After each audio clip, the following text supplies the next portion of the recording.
நீலம் புரொடக்ஷன்ஸ், நீலம் ஸ்டுடியோஸ் தயாரிப்பில் சுரேஷ் மாரி இயக்கத்தில் ஊர்வசி நடிக்கும் ஜே பேபி மார்ச் 8 முதல் திரையரங்குகளில்.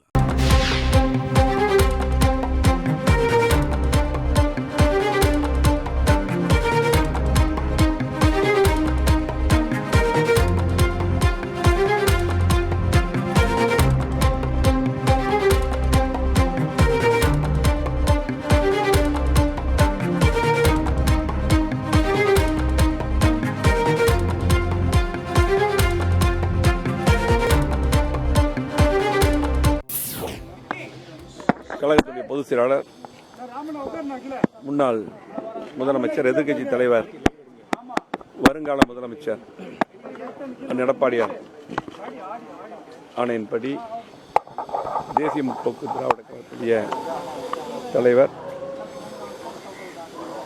மறைந்த அனைவராலும் அன்பாக அழைக்கப்படக்கூடிய கேப்டன் அண்ணன் விஜயகாந்த் அவருடைய இல்லத்துக்கு வந்து தலைவர் மதிப்புக்குரிய பிரேமலதா விஜயகாந்த் சகோதரி அவர்களை, பொதுச் செயலாளர் அவர்களை சந்தித்தோம். அதே போல சுதீஷ் அவர்கள் கூட இருந்தார்கள். மரியாதை நிமித்தமாக சந்தித்தோம்.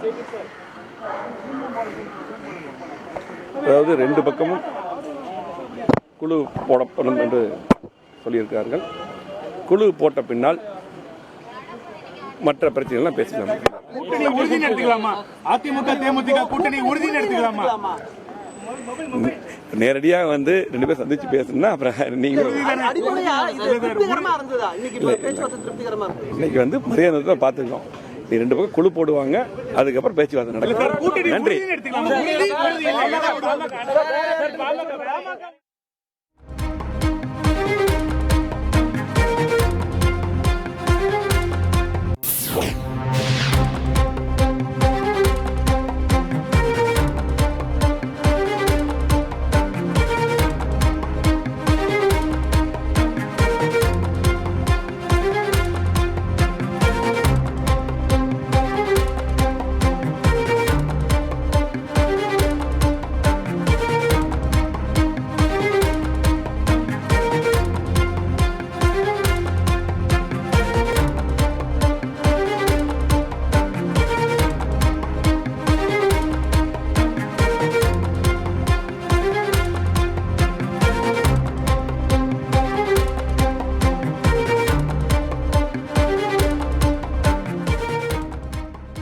தேமுதிகவுடன் அதிமுக பேச்சுவார்த்தை. நாடாளுமன்ற தேர்தல் கூட்டணி தொடர்பாக தேமுதிகவுடன் அதிமுக பேச்சுவார்த்தை நடத்தியது. சென்னை சாலிகிராமத்தில் தேமுதிக பொதுச் செயலாளர் பிரேமலதா விஜயகாந்துடன் அதிமுக நிர்வாகிகள் சந்தித்து பேச்சுவார்த்தை நடத்தினர். அந்த காட்சிகளை நாம் தற்போது பார்த்தோம்.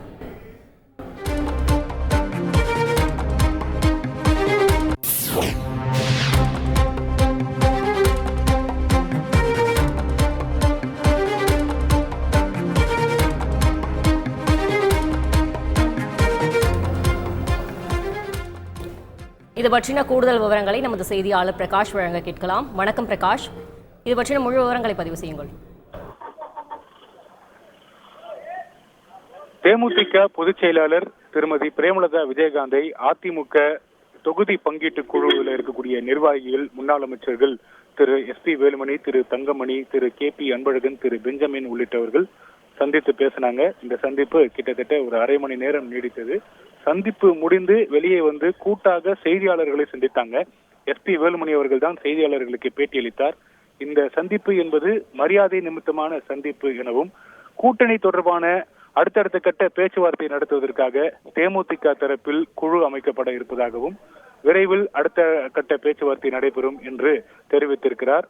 தேமுதிக அதிமுக கூட்டணி உறுதியா என்று கேள்வி எழுப்பிய போது, நேரில் வந்து சந்தித்து பேசியிருக்கிறோம், நீங்கள் தான் முடிவு செய்து கொள்ள வேண்டும் என்று ஒரு பட்டும் படாமல் அந்த பதில் இருந்தது. இருந்த போதிலும் இந்த கூட்டணி என்பது உறுதி செய்யப்பட்ட ஒரு கூட்டணியாகவே தான் தெரிகிறது.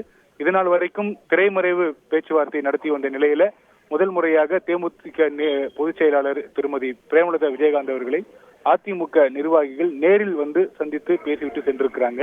தற்போது பேச்சுவார்த்தை நடத்திய 4 முன்னாள் அமைச்சர்களும் தற்போது அதிமுக பொதுச் செயலாளர் திரு எடப்பாடி பழனிசாமி அவருடைய இல்லத்துக்கு சென்றிருக்கிறாங்க. இந்த பேச்சுவார்த்தையில என்னென்ன விஷயங்கள்லாம் விவாதிக்கப்பட்டது என்பது குறித்து அவரிடம் தெரிவிப்பதற்காக தற்போது பசுமை வழிச்சாலையில் இருக்கக்கூடிய திரு எடப்பாடி பழனிசாமியினுடைய இல்லத்துக்கு தற்போது சென்றிருக்கிறாங்க. இந்த பேச்சுவார்த்தை என்பது ஒரு அதிகாரப்பூர்வ ஒரு முதற்கட்ட பேச்சுவார்த்தையாகவே நாம் பார்க்க வேண்டும். தேமுதிக தரப்புல அவங்களுடைய ஆஃபர்ஸ் சொல்லியிருக்காங்க, என்னென்ன கோரிக்கைகள் என்பது குறித்து, எந்தெந்த தொகுதிகளை விரும்புகிறார்கள் என்பது குறித்து அவர்களுடைய தரப்புல இருக்கக்கூடிய அந்த விஷயங்களை பகிர்ந்திருக்கிறாங்க. தொடர்ந்து எடப்பாடி பழனிசாமி அவர்களுடனான ஆலோசனைக்கு பிறகு அடுத்த கட்ட நடவடிக்கைகளை அதிமுக மேற்கொள்ள இருக்கிறது. அதனோடு இன்னும் சில கட்சிகளுடன் பேச்சுவார்த்தை நடத்த இருப்பதாகவும் தற்போது தகவல் வெளியாகி இருக்கிறது. தேமுதிகவை பொறுத்த வரைக்கும் கடந்த நாடாளுமன்ற தேர்தலில் 4 தொகுதிகள் அதிமுக கூட்டணியில ஒதுக்கப்பட்டிருந்தது. இந்த தேர்தலை பொறுத்த வரைக்கும் எத்தனை தொகுதிகள் தேமுதிக கேட்டிருக்கிறது, எந்தெந்த தொகுதிகள் கேட்டிருக்கிறது என்பது குறித்து இந்த பேச்சுவார்த்தையில பேசப்பட்டு இருக்கிறது. அது குறித்து எடப்பாடி பழனிசாமியிடம் கலந்து ஆலோசித்து அடுத்த கட்ட நடவடிக்கைகளை மேற்கொள்ள இருக்கிறாங்க. தற்போது எஸ்பி வேலுமணி அவர்கள் சொன்ன அந்த தகவலின்படி கூட்டணி தொடர்பாக பேச்சுவார்த்தை நடத்துவதற்காக தேமுதிக தரப்புல ஒரு குழு அமைக்கப்பட இருப்பதாக அவர் தகவல் தெரிவித்து விட்டு சென்றிருக்கிறார். விவரங்களுக்கு நன்றி பிரகாஷ்.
நீலம் புரொடக்ஷன்ஸ், நீலம் ஸ்டுடியோஸ் தயாரிப்பில் சுரேஷ் மாரி இயக்கத்தில் ஊர்வசி நடிக்கும் ஜே பேபி மார்ச் 8 முதல் திரையரங்குகளில்.